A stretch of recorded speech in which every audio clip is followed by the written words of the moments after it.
حضرت علی رو میپرسیدن که صحابه رسول چی بود؟ که صحابه رسول قدای بلند داشتن، بدنای نحیف که در بدنش روغن نبودن، قاشای سیاه داشتن، چشمهای مثل ماش، میگم خیلی در غرق رفته، همین خیلی گوهر کاشان کلان کلان چشم بود. میگم مردمه که چشمشون مثل ماش باید که تنوک میگم، میگم همین خیلی میده حق بود. ریشای کلان کلان داشتن، لباس های سفید، سله های خوشرو. در گرد خانه پیغمبر در بالای خاک زمین خواب بودن، میخستن از بدناشان خاکا را میشپاندن، مثل شمشیری سرنجی بودن. تیز کردگی در غلاف پیامبر میخواست چقدر اونها را میکشه استفاده میبود. بعد از اون میگه گفت صحابه رو گریه کرد. همین حضرت علی گریه کرد گفت چرا گریه میکنی؟ شیر خدا گفت یک بار دیگه همون زمان بیایم، یک بار دیگه همون دوره بیایم. کجا شدن اون ابرمردا؟ کجا شدن اون جوان مردا؟ اونها میگه بعد از اون گریه میکرد میگه چی به گریه میکنی؟ میگه امروز ما به نان و چای و خوراک رسیدیم. در آن زمان همه اونها گشنه بودن، اما به دست و دنداناشون شریعت قبیدن، هوای نفسشان خار کردن. حتی امیرالمومنین فاروق اعظم در 10 سال و 6 ماه خلیفگیشان هیچ محل خوراک شب نخورده بودن، هیچ محل خوراک شب نخورده بودن. برای چی؟ برای که گریه میکردن که من خوراک خورم، مردمی که امروز در زیر حمایه منن و یا گشنه مانن و یا گشنه گردن. بعد از اون میخست و بالای منبر میبرامد میگو فرزند خطاب تو نگو که امیر اینهایی و راهبر اینهایی، تو دانکی پرسشی تو در نزد خدا روز قیامت 70 بار اینا بلوه. اگر اینا رو یک بار پرسن تو 70 بار بپرسن. فرزند خطاب کاش که انمو خس و خاشاک میشیدی و عمر نمیشیدی.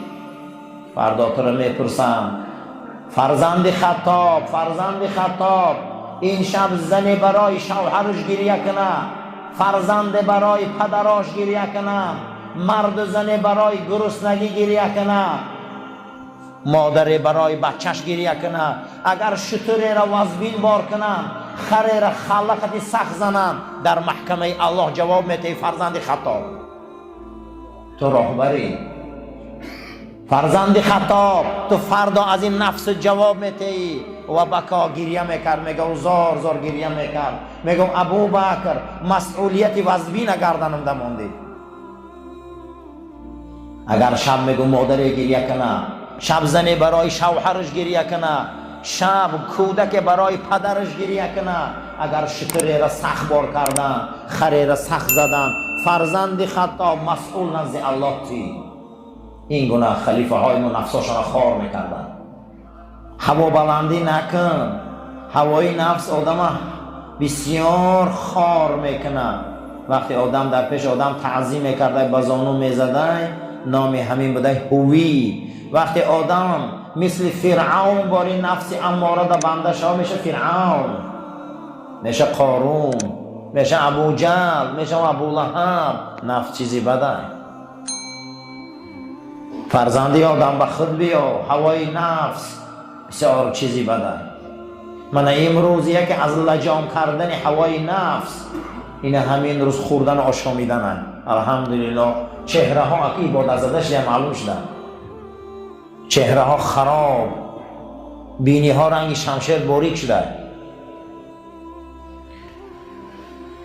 چگونه ای که او بزرگ در کتابش نوشته از شما برای برهم دادن قبله ما، برای برهم دادن برنامه قرآن ما، برای ویران کردن اخلاق نسل ما، برای بی‌حیا کردن زنای ما، برای برهم زدن صف مسلمان ها نقشه میکشه، قلم میگیره.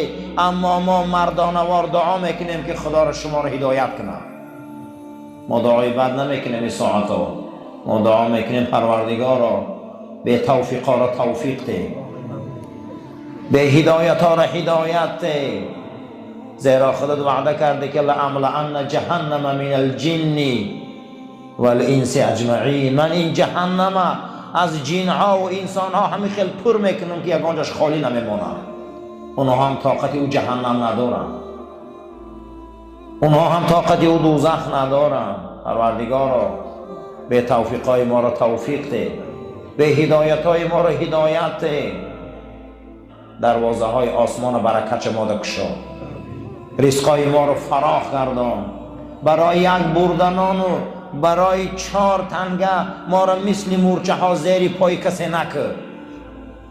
ما در عزت ده، ما در فضل ده، ما در رحمت ده، برای ما رزق همین گونه رسان که چی گونه که پرنده ای خانش میبرا نه اسباب داره و نه استاگی داره و نه علم داره و نه یگانجا خوانده است، اما تو یک دم شکم او را سیر میکنی. پروردگارا مثل همون پرنده ها برای ما رزق ده.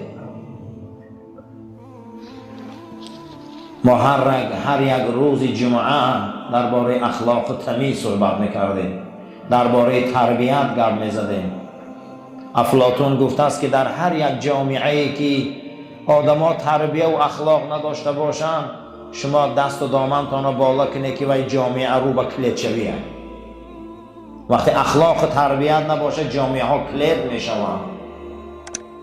در هر جامعه‌ای که افلاطون گفته است مردم وقتی که از آدمای نظامی ترسیدن دانین که وای جامعه خیلی اخلاق بد داره. در هر یک جامعه‌ای که اگر مردم از دکتر ترسیدن نرفتن پیش دکتر، او جامعه بیماره. و هر جامعه‌ای که معلم حرمت کردن، از معلم احترام کردن، معلم دوست داشتن، معلم حرمت کردن، افلاطون گفته است که شما این جامعه را دانه که آیندهش کلان آباد می شود.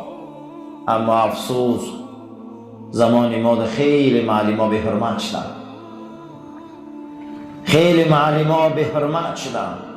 معلمی که برای ما الفبا نشان داد، معلمی که برای ما خط سواد نشان داد، معلمی که برای ما گرفتنی قلم و روچکه نشان داد، معلمی که در این شهرها برای ما اخلاق و تمیز و شیشتن و خستن نشان داد، این معلم امروز در زیر سنگ ملامتی ما گرفتار شده. این معلم ها امروز خار شدن. امروز وقتی که معلم خار شود، معلم به حرمت شود، وقتی معلم همچون یک چیزی ناچیز حساب شود، چگونه ما از تربیت نالیم؟ چه ما از تربیت گپ زنیم؟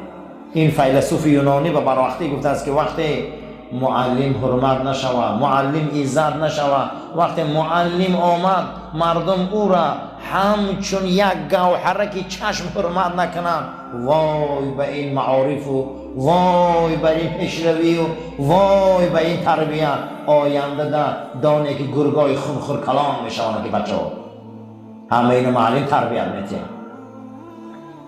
همه این از مکتب برآمدگی مردم.